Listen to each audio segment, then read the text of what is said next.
Causa Sin Filtro, noche de viernes, terminamos la semana analizando la presentación de la nueva FESI, la Fiscalía Especial contra la Impunidad, y también los casos que deja CICIG ya a solo días de que finalice su mandato el próximo 3 de septiembre. De eso hablaremos esta noche con la etiqueta SF Nueva FESI. Para profundizar en el tema tenemos con nosotros en el estudio a Mónica Mazariegos, politóloga. ¿Qué tal, Mónica? ¿Cómo está? Buenas noches.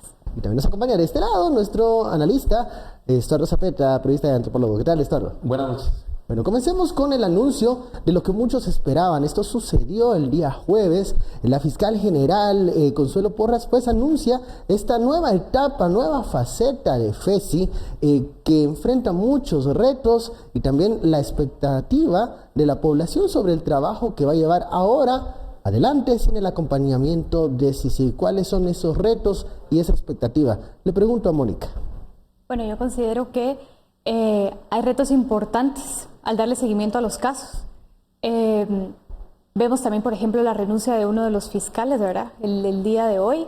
Andrei González, encargado de financiamiento electoral ilícito de la UNE, por cierto. Sí, correcto, ¿verdad? Quien estuvo también a cargo del caso de Aceros.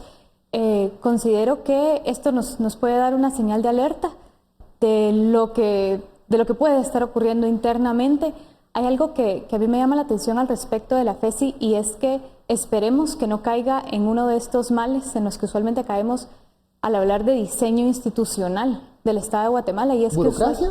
No al respecto de la creación de burocracia, sino más bien que pareciera que estamos creando un Frankenstein. Ustedes han visto cuando se diseña una casa, que de repente el primer nivel es de un estilo, el segundo nivel es de otro, el tercero es de otro. Como que en el camino se va improvisando el estilo de la construcción. Así es. Entonces, al final lo que tenemos es que es un diseño institucional disperso que no atiende la necesidad. Eso lo podemos ver en múltiples áreas del Estado de Guatemala, y pues ojalá, ¿verdad?, que el nuevo diseño de la FESI no sea más de esto, sino que realmente se busque el fortalecimiento de la institución integralmente, porque no es únicamente los casos de corrupción los que se tienen que dar seguimiento, sino tenemos una serie de casos en general que se les tiene que dar avance, que se les tiene que dar respuesta.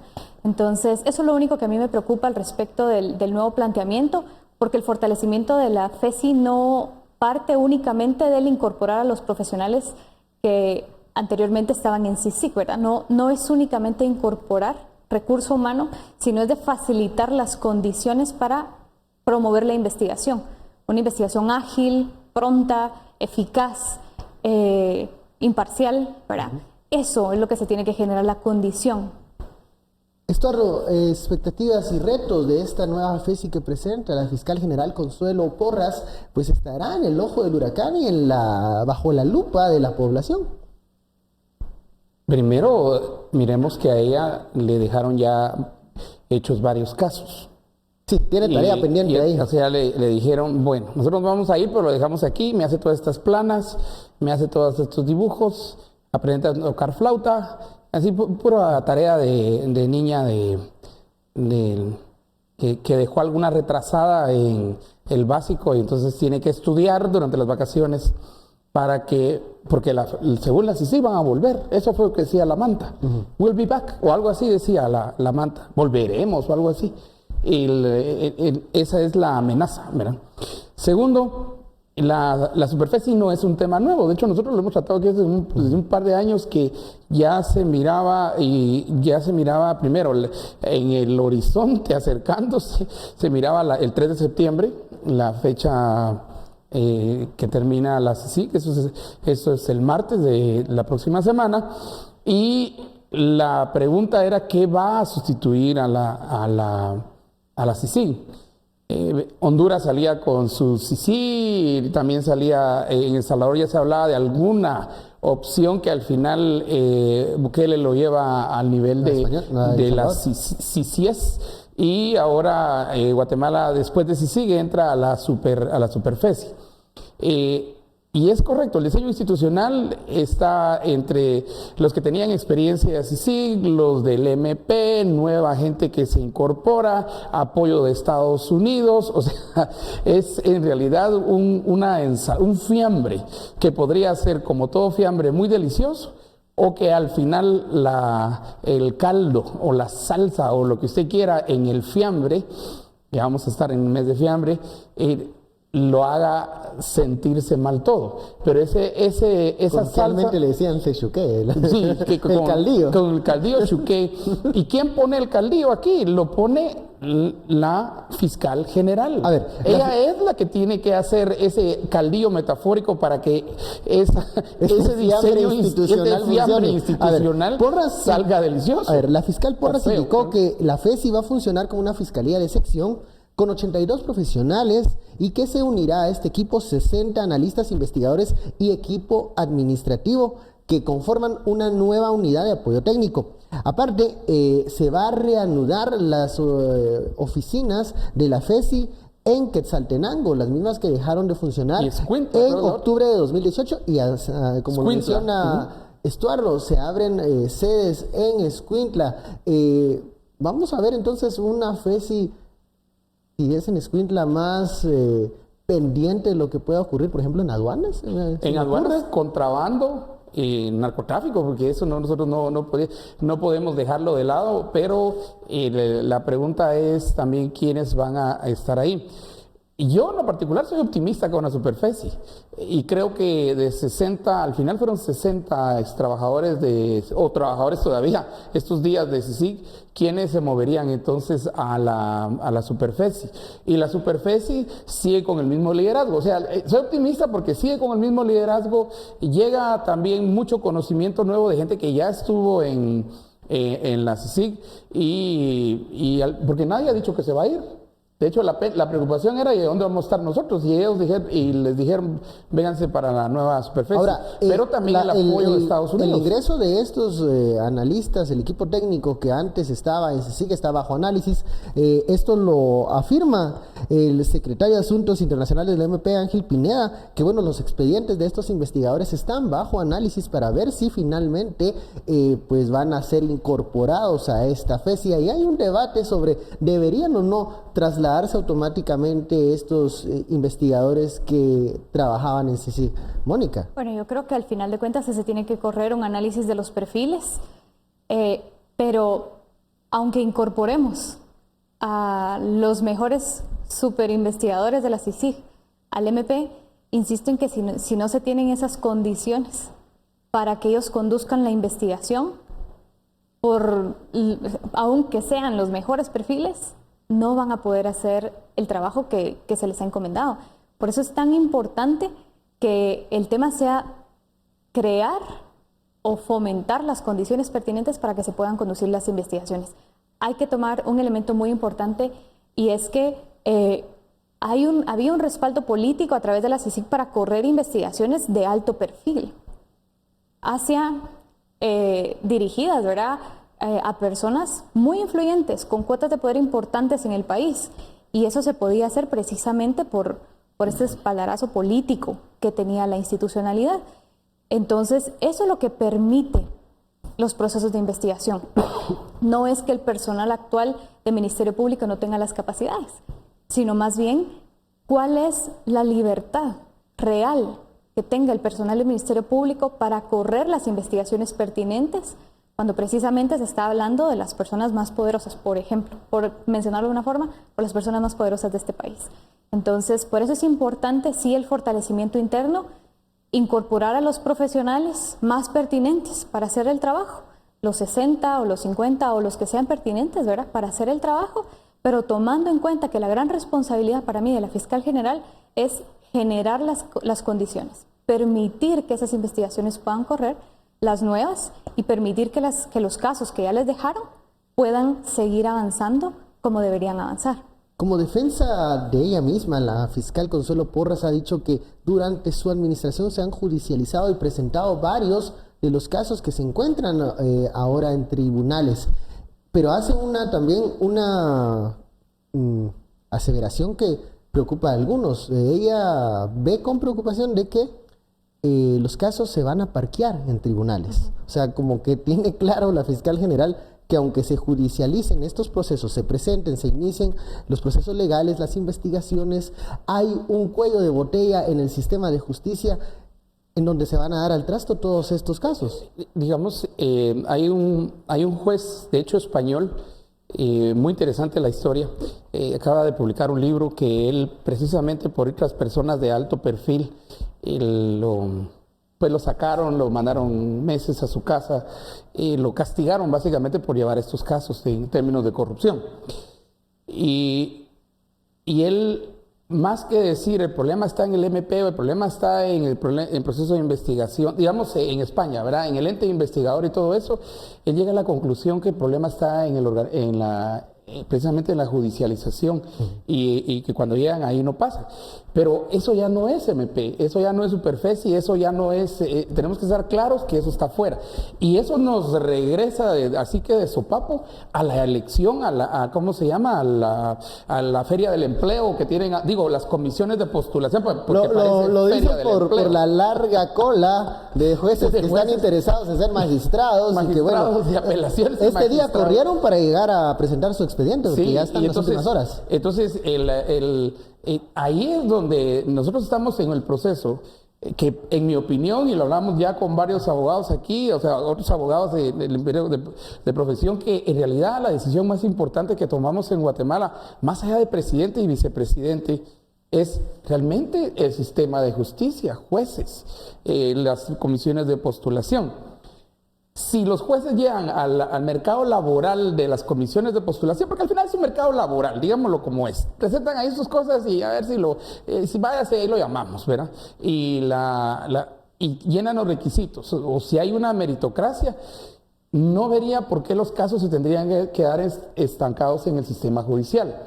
Pero, como dice la misma fiscal general, el MP y la Superfeci puede tener mucha fuerza y muchas energías y puede estar en esteroides y lo que ustedes quieran, y pasa el caso entonces a la judicialización. Pero si ahí se paraliza, aún los casos que vos y sí, si hacemos un recuento de los casos, muchos casos se han paralizado, se han judicializado. En la judicialización se paralizaron, y es porque entra no sé quién con amparo por aquí, entra el otro con recusación por allá, y entonces va a pasar mucho tiempo, ¿verdad? Y aparte también hay que salir de los casos, y la lista de tareas que le dejaron a la Superfeci y a la fiscal no es corta ni fácil.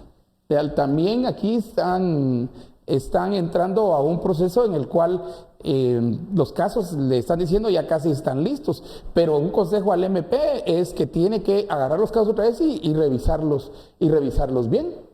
Ahora, si le revisa bien eso, ¿cuánto tiempo llevaría, Estuardo? Porque, no tengo ni idea. Porque eso sería, bueno, lo que estaba pasando, por ejemplo, en el caso de Sandra Torres, el expediente de la ex candidata presidencial, que fue lo que permitió que ella obtuviera su credencial y también por eso la inmunidad y no ser investigada en el caso de financiamiento electoral ilícito de la UNE. Entonces, por eso digo yo, la expectativa de todos sobre el trabajo que va a realizar la nueva FESI. Al volver vamos a hablar de estas tareas pendientes que mencionaba Estuardo, unos lates que dejó CICIG, de casos con indicios, y hay de todo. De eso hablaremos al volver.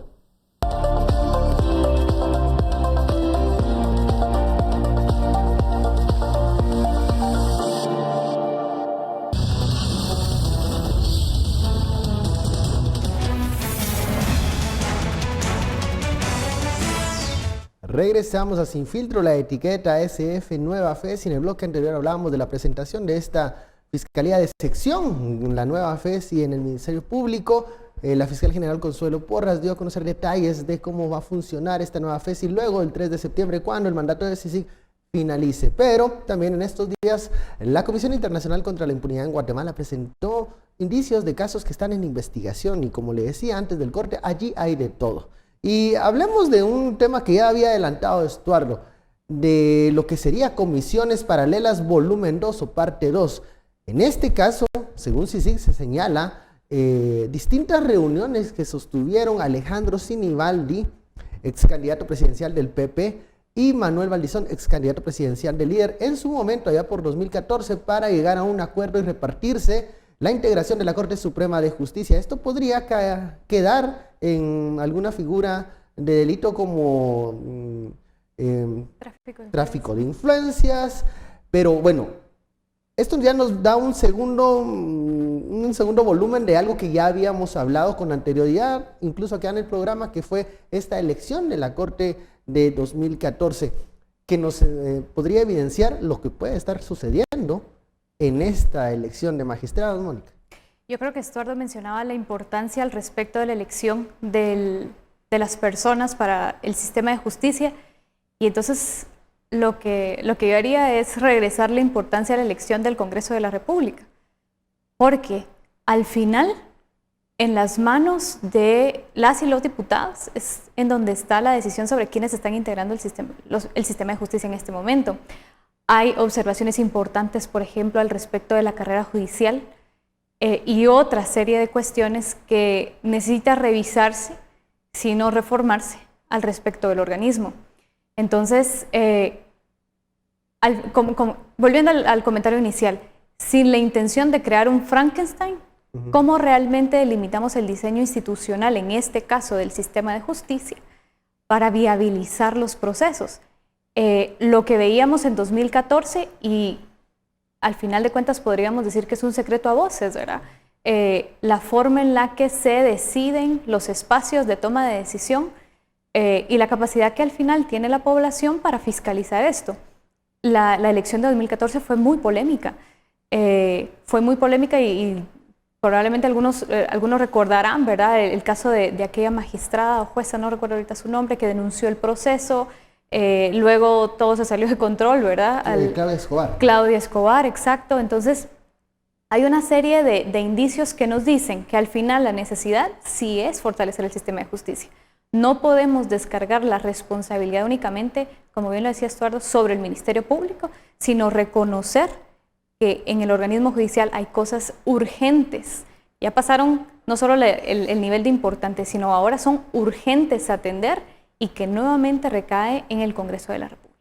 Pareciera que hay necesidad de una intervención urgente para recuperar a los mejores nombres y perfiles para integrar la Corte Suprema de Justicia y las salas de apelaciones, pero lo que nos evidencia estos indicios presentados por CICIG, que ya lo hablábamos de años anteriores de esta elección de la Corte Suprema de Justicia de 2014, Estuardo, es que muy posiblemente estas dinámicas se repitan en esta elección, porque las condiciones están dadas para eso. O sea, exactamente. A ver, exactamente.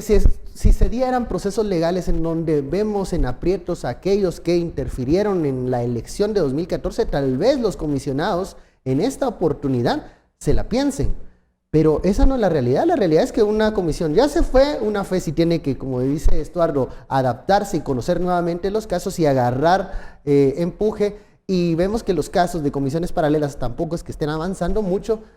¿Dónde quedan los comisionados? ¿Van a tener miedo de entrarle al juego de las de la influencia, de querer influir en la elección de los candidatos, porque luego pasa a la fase del Congreso donde la cosa sí está más peluda?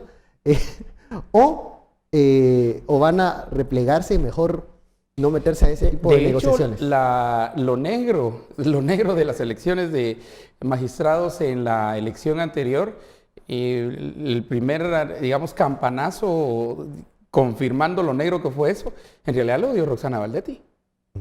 Y ese fue precisamente el comentario de la decisión, que las decisiones se toman alrededor de una cama. Las decisiones que estaban tomando alrededor de la cama era quiénes iban a conformar precisamente la Suprema y quiénes iban a ser magistrados alrededor de la cama. O sea, hay decisiones que el comentario fue que esto se hace en la habitación de un hotel alrededor de una cama. No sé, la metáfora me suena muy interesante. Pero ese es uno. Dos, la llegada de otra vez el sistema de comisiones. Yo quiero seguir insistiendo que, digamos, dentro del balance, ¿verdad?, de CICIG en Guatemala, la presentación que hizo CICIG de los cambios constitucionales específicamente a el tema de justicia en términos, por ejemplo, de la carrera judicial, de la elección de magistrados de la Corte de Constitucionalidad, derecho indígena y todos esos temas, uno de los grandes componentes era precisamente la eliminación del sistema de comisiones de postulación. Porque ya vimos que ese sistema no sirve, no funciona. Eso lo venimos diciendo desde antes, yo lo vengo diciendo desde antes que se conformaran.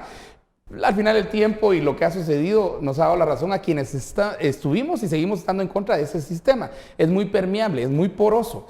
Y además los académicos siento que no tienen nada que estar haciendo ahí, que los decanos se regresen a sus universidades, a lo que tengan que hacer, los rectores digamos, a dirigir y a regentar sus universidades de la mejor manera, y que el proceso va por otro lado. De hecho CICIG hasta propuso un sistema de elección de magistrados y todo eso. Porque al final el proceso es político, pero el problema está que cuando se dispersa demasiado, entonces la porosidad es muy fuerte y empiezan a entrar aquellos. El rey del tenis fue uno de los casos más sonados. Pero ¿cuántos y no es reyes el del único tenis? operador, no es el único operador que existe. No, este era posiblemente el de mayor fuerza, pero ¿cuántos tenemos? Aquí esto de los magistrados y la elección de PP y líder, básicamente lo que está diciendo es que unos eran unos magistrados, un grupo era del PP y el otro era del líder, y que se reunieron con el ahora exrector de la Universidad de San Carlos, y esas son declaraciones, eso es básicamente el puño y letra de Manuel Valdizón, cuando él quiso ser colaborador eficaz, cierta redención de penas, pero al final vio que la CICIG se iba a ir, entonces ya no le convenía, pero igual todo eso está ahora disponible. Ya sabemos lo que él escribió y como Sinibaldi y asociados, pidieron que juraran lealtad, y entonces dijeron, estos van, creo que el rector pidió 2 nombres, y los del PP se llevaron otro grupo y los del líder se llevaron otro grupo. Así esa es la elección. Entonces, lo único que nos está diciendo Valdizón ahí, y no sé si lo dice en todo el documento, habrá que analizarlo, es que en realidad las comisiones de postulación valieron 0, pues. Es una pantomima. Que ya estaba arreglado el asunto.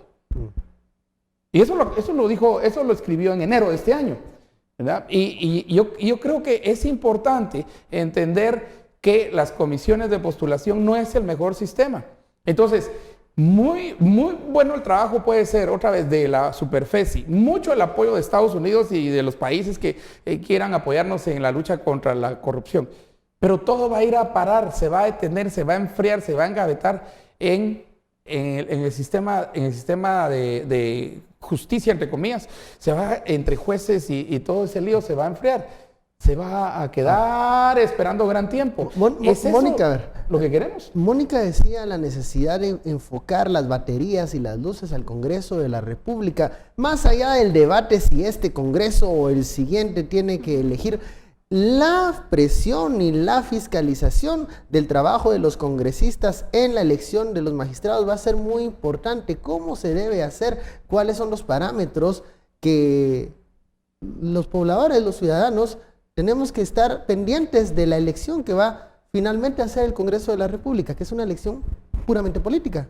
Bueno, yo creo que hay una serie de...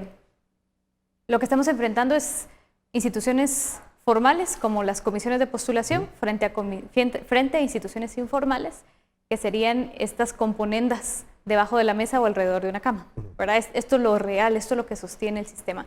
Entonces, yo considero que la ciudadanía tiene que poner los ojos en sus representantes, demandar cuentas, vigilar el proceso de nombramientos, porque hubo un comentario interesante que surgió por ahí al respecto de que incluso la comisión de postulación puede decir, esta es la mejor planilla porque tuvieron las mejores puntuaciones, y de todas formas el Congreso puede elegir cualquiera de las planillas. Que ya lo ha hecho Congreso.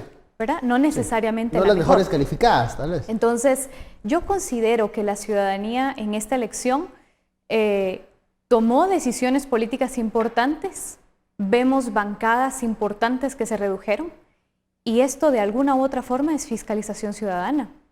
Ya quitarle el voto de confianza a un partido político y dárselo a otro. Ver la recomposición del Congreso ya nos dice que hay una ciudadanía expectante de las decisiones que se están haciendo y que no podemos tapar el sol con un dedo.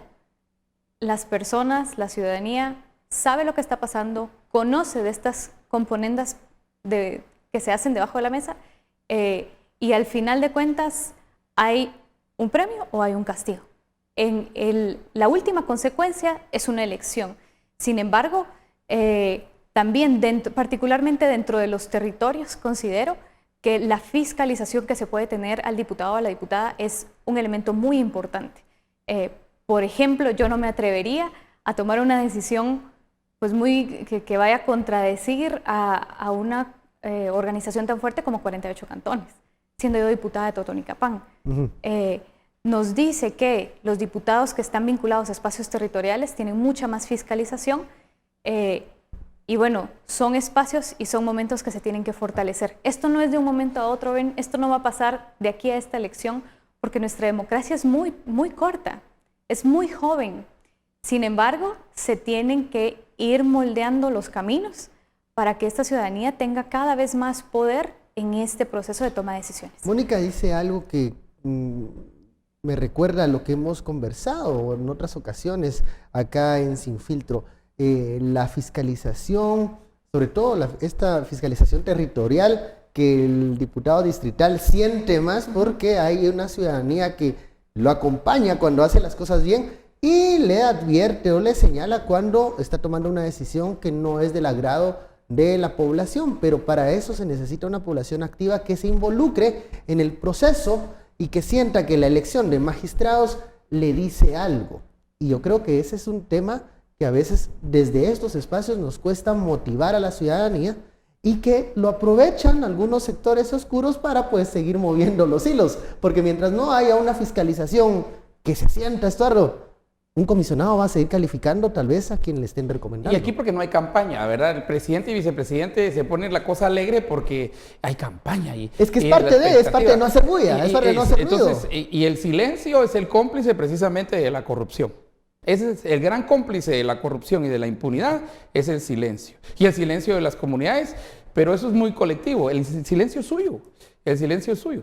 Primera obligación mía como ciudadano es ¿qué son las comisiones de postulación? Porque esa es la primera pregunta que tenemos.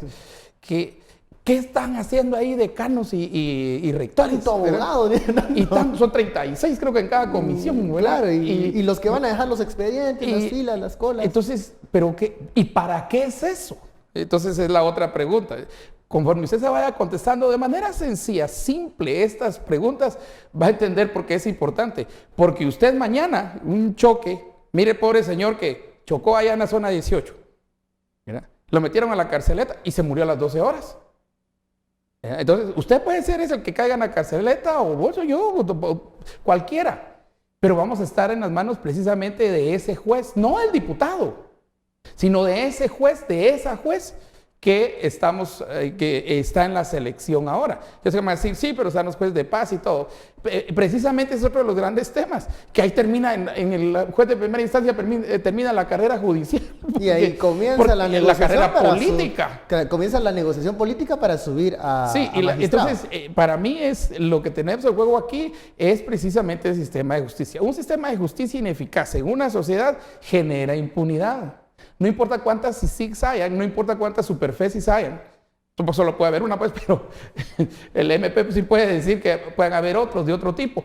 Pero si todo va a topar en el sistema, nuestro sistema disque de justicia, estamos fregados. Quiere decir que la impunidad va a ser premiada. No solo premiada, sino incentivada, porque se fue el rey de la impunidad, pues viva el rey. O sea, yo decía el rey del tenis. ¿Cuántos reyesitos o príncipes del tenis tenemos ahorita luchando? Bueno, esa es una pregunta que deberían de contestarnos frente a las comisiones de postulación. Vamos a la pausa, luego del corte regresamos con más de este tema.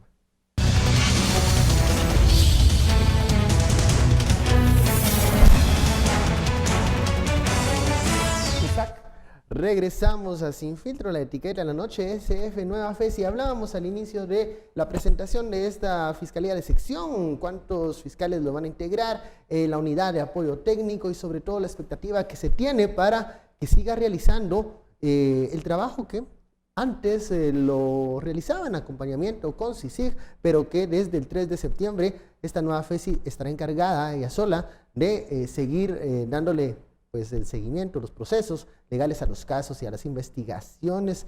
Y en el bloque anterior hablábamos de estas tareas pendientes que deja CICIG, uno de estos comisiones paralelas, parte 2, en donde se evidencia indicios de cómo se integran las cortes más allá del proceso formal, sino un proceso paralelo, en donde las negociaciones y las influencias son las que mandan y están al orden del día para poner o quitar a un magistrado afín. Pero bueno, hay otros temas que también deja, si sigue en el tintero, para que esta nueva FESI los desarrolle y los investigue. Y los ojos voltean a ver a la Universidad de San Carlos, a la administración del rector Estuardo Gálvez, una persona que sigue manejando mucha influencia dentro del campus universitario. ¿Qué va a pasar allí? Sobre todo ahora que el campus central, la Universidad de San Carlos, ha estado en el ojo del huracán durante estos 31 días de paro. ¿Cómo quedan estos indicios y qué es lo que hay, qué hilo hay que jalar en estas investigaciones? Yo voy a rescatar algo que decía Estuardo anteriormente sobre que los decanos regresen a sus decanaturas y lo trascendental que fue la delegación de la Asamblea Constituyente al respecto de esta labor política a la Universidad de San Carlos, porque al final de cuentas la Universidad de San Carlos había dado batalla, ¿verdad?, por décadas al respecto de la situación política del país y la necesidad de mejorar ciertas situaciones. Entonces al final pareciera que es como un premio que se le da a la universidad poder participar políticamente con una cuota en la toma de decisiones.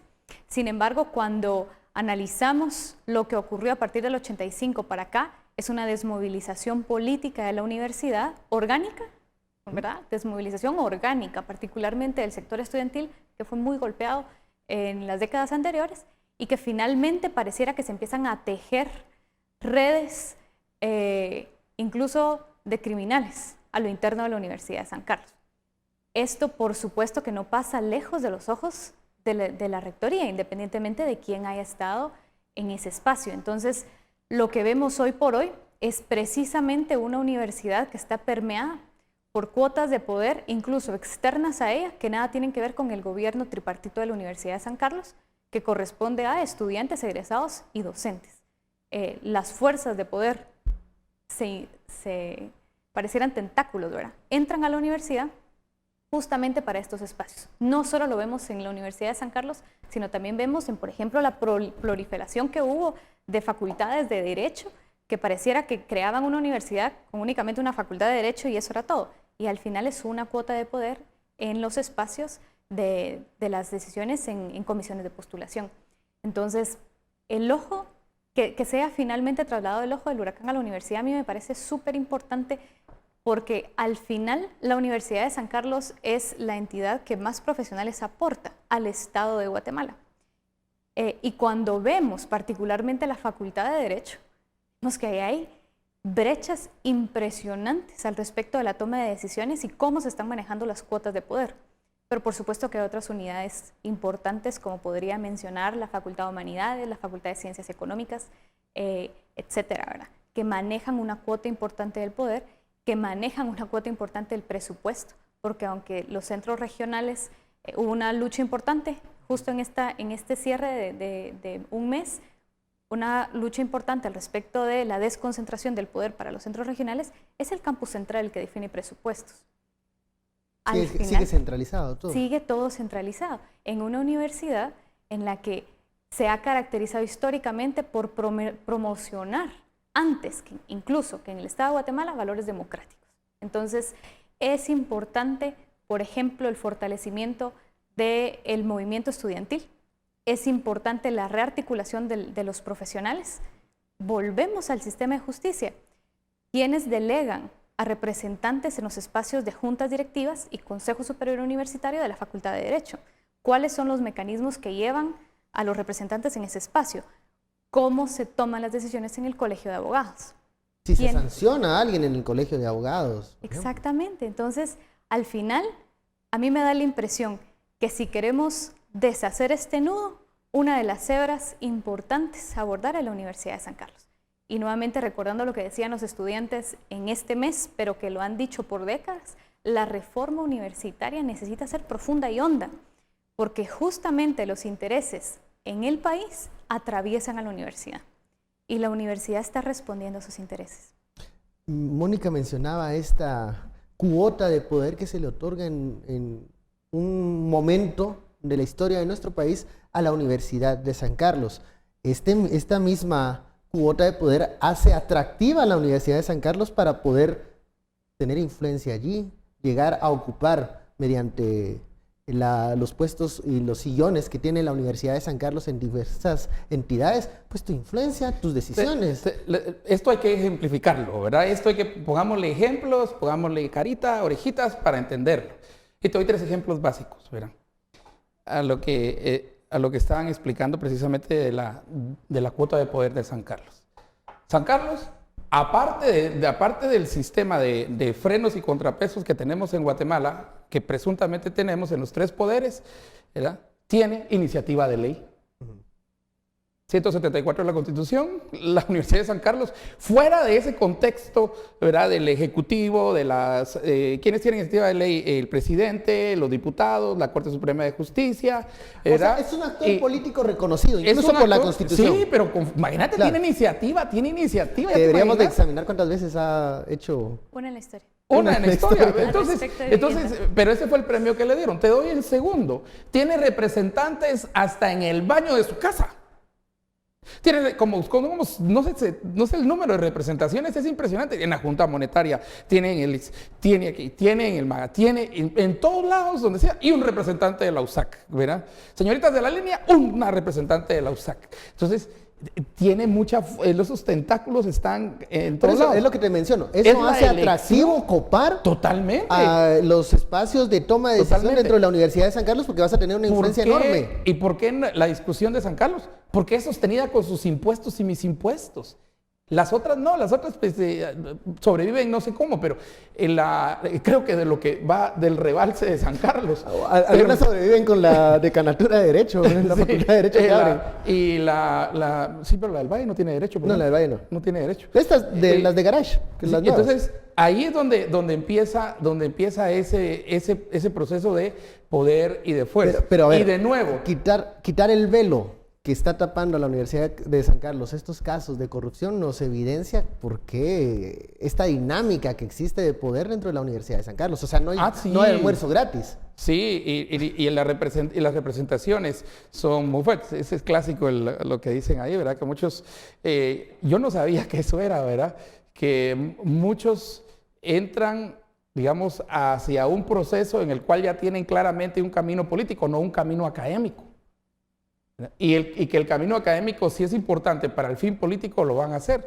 O sea, y la pregunta es, ¿qué tanto tiene prioridad el tema académico en las autoridades de la Universidad de San Carlos? Porque a veces vemos que están más interesados en el objetivo político. Las 3 grandes funciones de una universidad son pues, la docencia, lo primero, la investigación, a la par de la docencia y la extensión. Esos son los 3 grandes objetivos que debe cumplir. No es elección de magistrados, no es estar proponiendo leyes.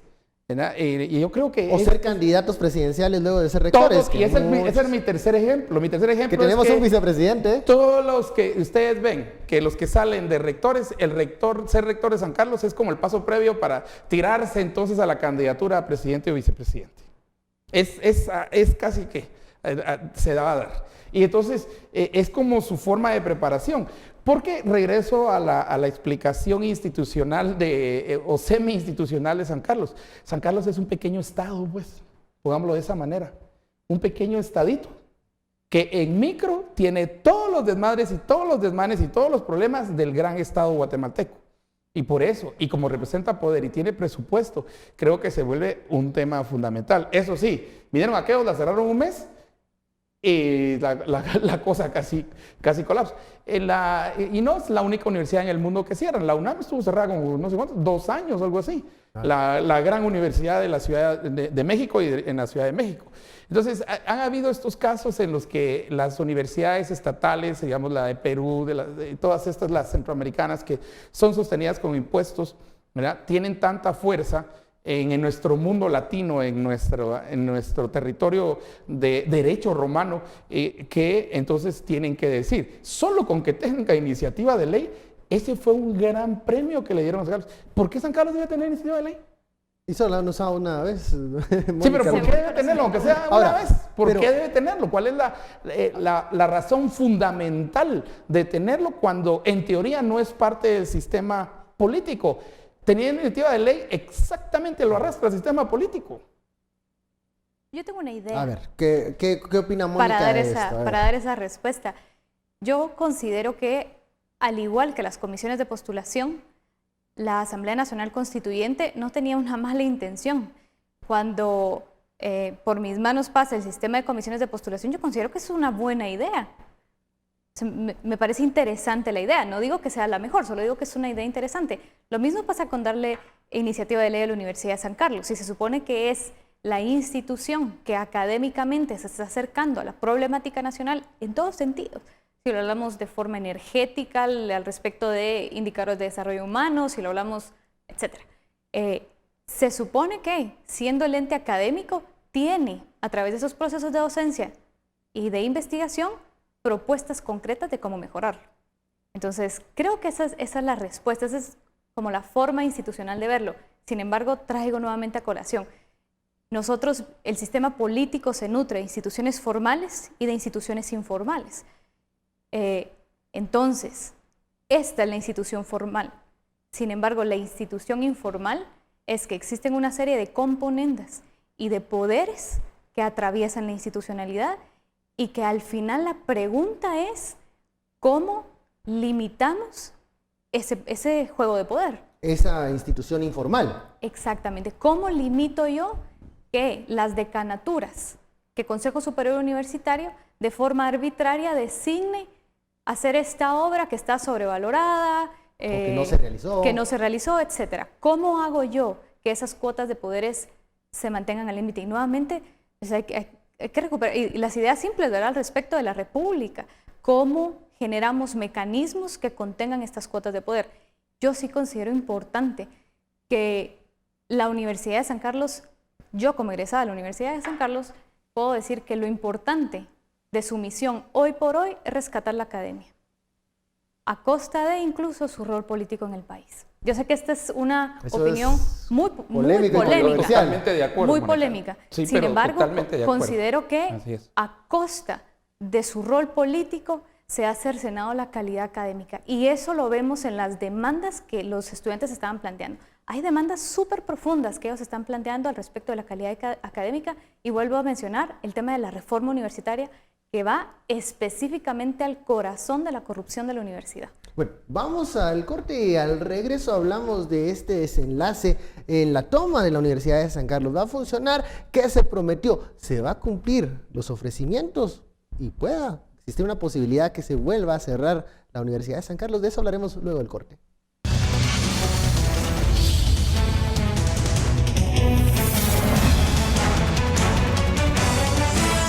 Regresamos a Sin Filtro, la etiqueta SF Nueva FESI. Hablábamos en el bloque anterior sobre casos de corrupción que deja CICIG, que ahora la nueva FESI será la encargada de investigarlos, sacarlos adelante y acompañar en este proceso las investigaciones de los nuevos casos, en donde en algunos se menciona la Universidad de San Carlos por obras sobrevaloradas o hay no alcaldes también, hay magistrados, hay escuchas telefónicas ilegales, hay de transporte, la asociación la asociación de transportistas, los famosos. Sí. Bueno, hay varios temas que deja pendiente sí, y que le da la estafeta a la nueva FESI para que de empresas lo de siga autobuses investigando. urbanos. Así es, también un poquito en el volumen 2 de lo que ya se había presentado de Transurbano. Está el caso de Lanquín, el caso de Nevaje, o sea, en las los alcaldías, alcaldes, en los desfalcos de 17 millones en Nevaje y todo eso.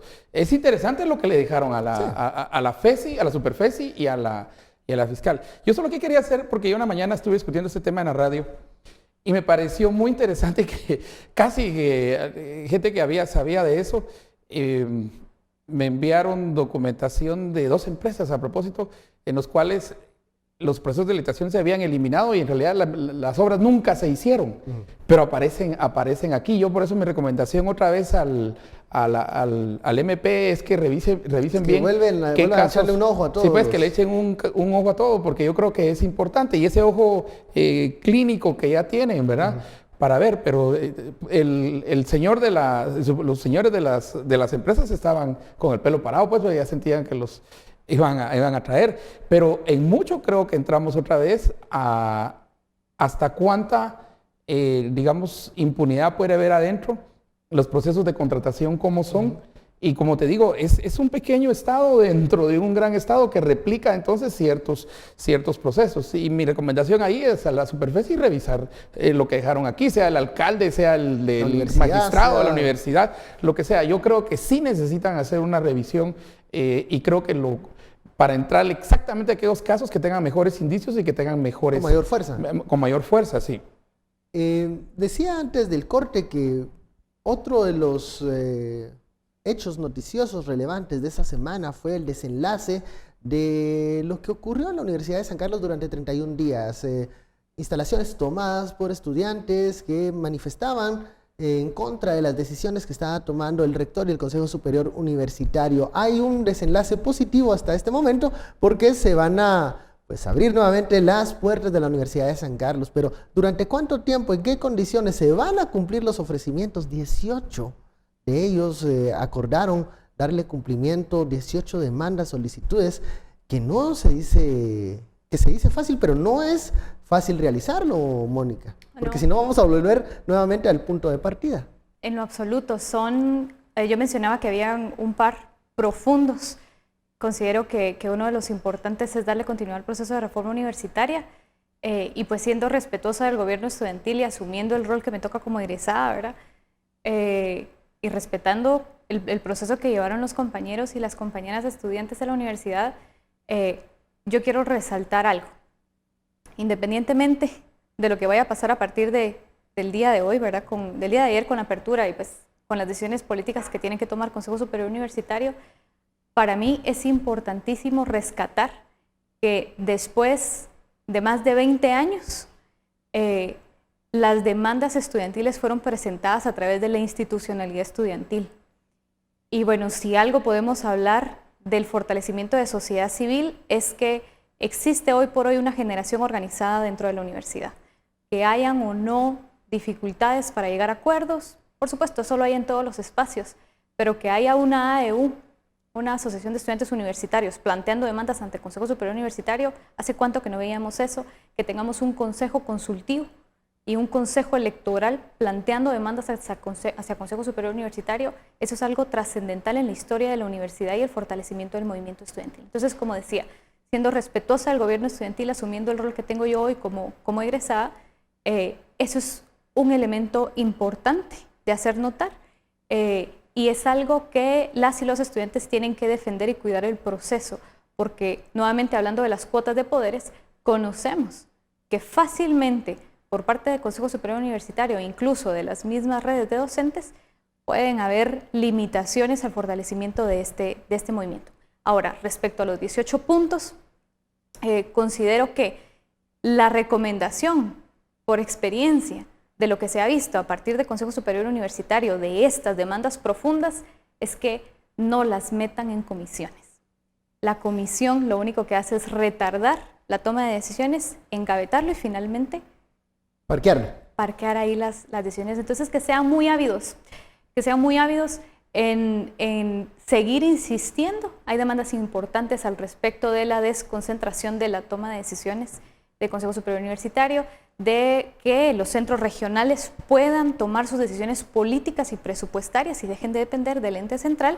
Ese es un acarreo de fuerzas políticas para las elecciones incluso de acá, del espacio central de la Universidad de San Carlos, entre otros temas importantísimos. La reforma académica, por ejemplo, la carrera docente en la universidad es algo muy cuestionable hoy por hoy y que va en detrimento de la profesionalización de los estudiantes y que finalmente, como decía, la Universidad de San Carlos es quien más aporta profesionales al Estado.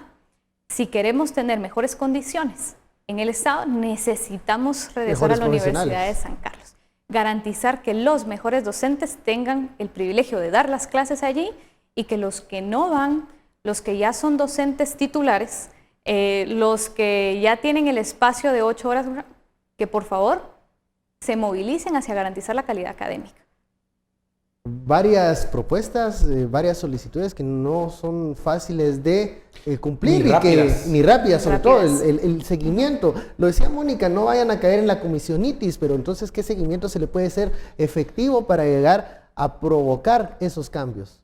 Y yo también estoy de acuerdo que es reforma universitaria, Mónica, y la reforma universitaria no es solo lo académico. Lo académico es lo más grande y lo más importante porque es el servicio que se le da a una población. Creo que está alcanzando el 250,000, casi ya la Universidad de San Carlos, está acercando a 250,000. Sorprendentemente también tiene que variar su visión con relación y eso porque lo ven unos en las estadísticas de USAC, su visión a cómo enseñar una nueva forma. Recuerdo que la vez pasada que también tomaron instalaciones y todo, era también reforma. Y salió el compromiso de empezar a echar a andar la reforma universitaria. Que no vaya a ser como la reforma educativa de que hablamos y hablamos y hablamos de reforma educativa, pero siempre tenemos 93% de fracaso en matemáticas en los graduandos y 76% de fracaso en lectoescritura. Entonces, iba a hablar de la reforma y todo eso. Además, disculpen, la reforma es cara, digamos de una vez. Pero es más cara, la ignorancia es más cara, es mucho más caro seguir produciendo profesionales que después llegan al Estado y reproducen la mediocridad de la que vienen. Y no es culpa ni del estudiante, es realmente también de la carrera, de que uno como profesor universitario también tiene que preocuparse de uno mismo, de estar al día, de ir hacia adelante, de ser líder. Lo principal que tiene que tomar estos son líderes, pero esa es parte porque hay una parte política, tiene representaciones en muchos lugares, hay una parte también, tiene posibilidad de proponer leyes. Ese es un gran honor, ese debería ser un gran honor, y ahí los mejores deberían de ser quienes toman un proceso y proponen leyes, cambios constitucionales, si eso es lo que queremos. Porque supongo que ese va a ser el espíritu con el cual se dijo la Universidad de San Carlos tiene iniciativa de ley. Además, yo le digo es caro porque va a tomar recursos. Pero como siempre andamos pichicateando y regateando, entonces no podemos llegar. Y tenemos que estar claros que ninguna reforma es ni la educativa a nivel de primaria, básico, es barata, la universitaria menos, y sobre todo que estamos en el 2019.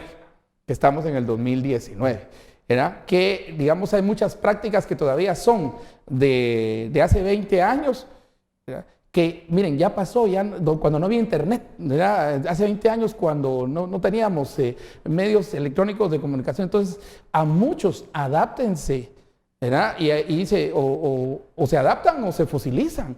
Entonces, sacudirse a mucho fósil también tiene que ser una de esas, posibilidades. Pero ¿cómo priorizas la academia, la investigación, la expansión, si lo que está sucediendo hoy en día o las discusiones que muchas veces se dan en alto nivel de la Universidad de San Carlos tiene que ver más con cuota de poder político, tiene que ver con elección de nuevo decano, tiene que ver con candidaturas tal vez para la elección de magistrados de Corte de Constitucionalidad el próximo año? Esos parecieran que son los debates que se priorizan en el alto nivel de Consejo Superior Universitario y de Canaturas. ¿Dónde están estos tres elementos de academia, de investigación y de expansión? Pareciera que, como dices tú, son muy caros, son muy complejos, hay que hacer muchos cambios para mejorar esos índices, entonces lo dejan como un segundo lugar, un segundo espacio.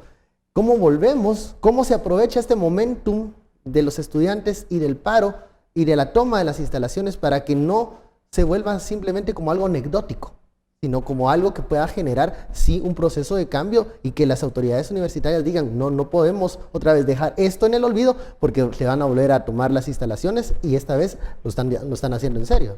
Yo considero que eso se responde con organización estudiantil. Como les digo, mi experiencia como estudiante de la Universidad de San Carlos me dice que las cosas se mueven, al igual que en el Estado de Guatemala, cuando se demandan cuentas. No cuando se rinden cuentas. Cuando el funcionario rinde cuentas, pues qué bueno que lo esté haciendo, ¿verdad? Pero cuando la ciudadanía demanda cuentas, ahí hay un cambio de pensamiento importante. Para mí es irreversible, y los actores políticos dentro de la universidad deberían reconocerlo ya, es irreversible el fortalecimiento del movimiento estudiantil. La recuperación de la AEU simplemente nos da una luz de lo que esto significa y de todos los procesos que están implicando allá adentro. Son generaciones nuevas, son generaciones que no tienen miedo, son generaciones que no entienden la razón de guardar silencio, y eso es súper importante. Al final, nosotros vemos enquistados a dos grupos importantes adentro de la universidad. Uno son los externos y otros son los internos, y entre los internos podemos mencionar élites de decanos, de docentes, que justamente albergan alrededor de la mediocridad y que la replican en los procesos formativos. Entonces, a esto solo se le puede hacer frente a través de la demanda del sector estudiantil y reconocer que históricamente ha sido el sector estudiantil quien ha empujado esto, y que si el día de hoy para ellos no fue difícil tomar no solo los espacios de campus central, tomar las 4 áreas en el área metropolitana y centros regionales hacia afuera, esto va para arriba. 22 centros. Y eso es importante, eso es importante. Entonces, que las autoridades universitarias puedan percatarse que ya no están frente a generaciones que están en silencio, sino a generaciones que están demandando. Y a las y los estudiantes que se den cuenta de la gran cuota de poder que tienen en este momento, no solo por la toma, sino por ya la capacidad organizativa que tienen. Yo mencionaba al respecto de que es la primera vez, después de más de 20 años, que las demandas la está haciendo la institucionalidad estudiantil. No grupos. No grupos. Por supuesto, habían grupos importantes e incluso que lideraron el proceso, y eso también es interesante analizar. Sin embargo, ya hay institucionalidad allí. Entonces, el rector Alvarado se pudo dar cuenta de la demanda estudiantil para la recuperación de la EU, y por supuesto, de ahí solo hemos visto un crescendo, ¿verdad?, en la organización. Entonces, para mí, esa es la respuesta. No es fácil, no es inmediata, no es una cuestión de la noche a la mañana, es una cuestión de desarrollo político del sector estudiantil. Hay que darle mucho seguimiento a los centros regionales universitarios, donde también hay demandas, y me pareciera que este espíritu también está ahí, pues moviéndose en supervisión y demandas de mejores condiciones para recibir clases y formación universitaria superior. Bueno, muchísimas gracias, Estuardo, Mónica, por este análisis. A usted muchas gracias por su sintonía. Esto fue Sin Filtro. Feliz noche. Nos vemos el lunes.